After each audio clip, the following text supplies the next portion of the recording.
This is Once Fall. Welcome. Today's doodle was based on the word fool.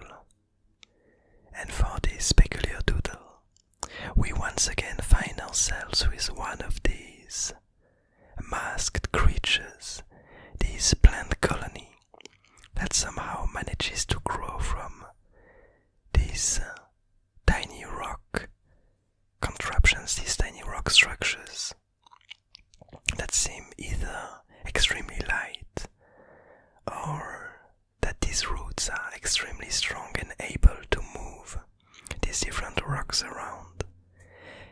And so we have one of these creatures that ends up on the very top right of this drawing, and on the other side of it, on the bottom left, we find ourselves once again witnessing the beast.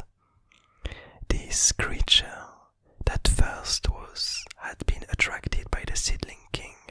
We don't exactly know what ended up happening with it, but afterwards, the second time we saw it, it had been captured by the blob ruler and had been used in its adventure, in its journey, in its conquest towards the artifacts. And once the blob ruler ended up losing its powers because of the disappearance of the dream world, the beast itself found a new host to bring him back to life. And I believe it was for the word web that we saw the beast coming back to life and the goo around it turning into this kind of webby, rootsy structure that spread out of it, creating some kind of new body for the beast to thrive and to grow out of. And so for today's doodle, we are left with these two characters, which in some kind of a simple composition, which kind of reminds me of this very well-known idea, this very well-known notion and drawing of you have on one hand a human and on the other God, and they kind of try to touch each other. It always felt kind of an awkward drawing from my point of view, but here we find ourselves with some kind of a similar idea, even though it seems slightly reversed.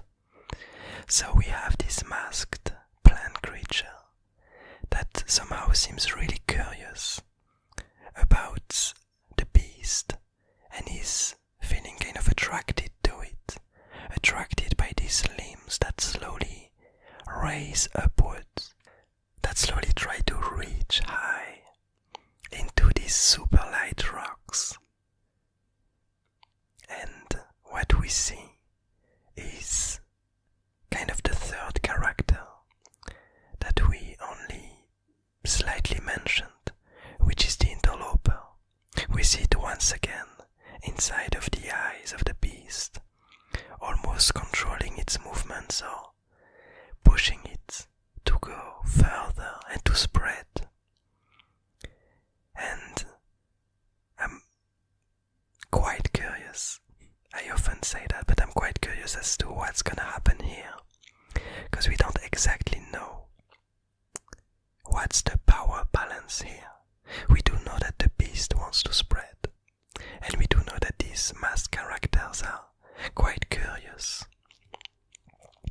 and that they are probably able to communicate with each other through these networks of roots and branches. But as soon as they're gonna touch, as soon as the both of them are gonna touch, my first instinct would be that the beast is gonna be able to spread through this network, at least to maybe take control of this creature.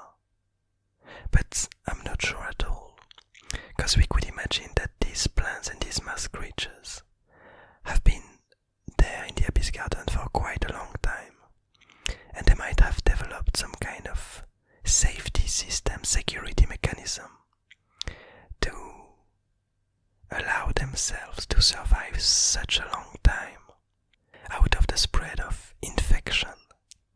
And so we could imagine that as the beast starts to touch this creature and starts to try to take control of it, to try to spread its limbs and to spread its web around this creature, we can imagine that it sends an alarm signal through the body and through the roots of these creatures, alarming all of the other connecting nodes, connected masks in this network of the incoming danger, and either them coming to the rescue of this peculiar creature or cutting ties to the network, isolating this creature so that its disease wouldn't spread to the rest of the community, in the meantime informing them of what's happening.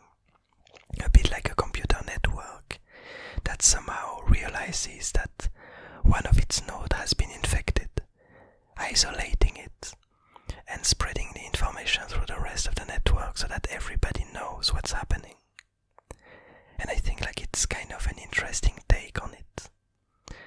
I'm quite curious as to what exactly will be the reaction of these masked entities. Because as far as we know, they seem to be quite peaceful entities, to be almost diplomatic, to be there trying to kind of keep the stasis, keep the balance of powers in the Abyss Garden, and to stop the spread of overly aggressive creatures, of creatures that would be able to take over a big chunk of the Abyss Garden for themselves. So we can imagine that it might actually be a really nice alarm system for the rest of the Abyss Garden.